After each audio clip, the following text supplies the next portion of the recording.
What's going on, everybody? Mortem here, this time bringing you my review after 100% for Minesweeper. That's right, it's taken me 28 years, but I've finally seen every possible iteration of every difficulty level of Minesweeper. Now, some of you whippersnappers might not know about this game, but long before we had your fancy Elden Ring and your Dark Souls, I was forging my gaming acumen in the fiery explosions of landmines, turning me into a man. You see, Minesweeper is a game of wits. You, a mathematical equation, and a landmine. Now, as the title might have told you, the goal of Minesweeper is very, very simple. So it would seem. Your goal is to successfully identify the mines on our playfield with the red flags that you can initiate by right-clicking the screen on the appropriate tile. But in order to get started, you first have to take that leap. Now, me personally, I like to start in the corners, but sometimes even that's a death sentence. And once you've had your legs blown off and stitched back on at least 7 times in the same day,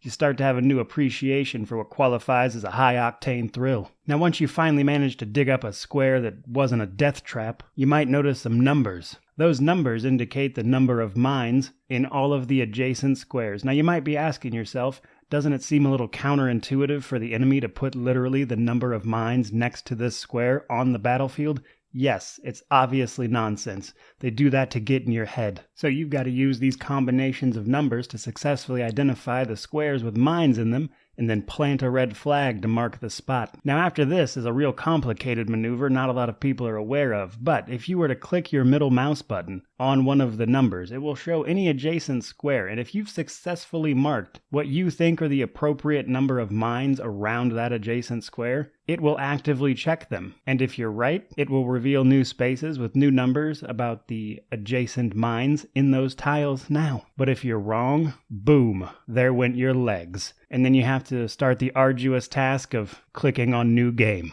Oh sure, it sounds simple. That's what all the new recruits say. Next thing I know, I see their mangled, torn bodies, wrists filled with carpal tunnel as they have to click that New Game button over and over and over. And let me tell you something, I've finished a lot of games in my day, but nothing will ever remind me of the horror of all the broken carpal tunnel-ridden wrists that I have seen in my lifetime. And yet, every time I put it down, step away from the computer, stretch, take a nice walk, sooner or later I hear that siren call of Minesweeper calling my name again. And I know I have to get back out there to keep Minesweeper online clear of mines, because if I don't do it, who will? So to sum up this review, Minesweeper is a tantalizing dance with death, and nothing quite compares to the high-octane thrill of being near death at any moment. So would I recommend Minesweeper, even though it costs literally nothing and you can play it online anytime for free? Yeah, it's alright, it's a pretty good game. I'd recommend it. It's simple enough, if you got some free time to spare, you can kill a couple minutes. But with that out of the way, truly, thank you so much for watching. By all means, please consider leaving a like, comment, subscribe, all that YouTube jazz, and regardless of any of that, truly,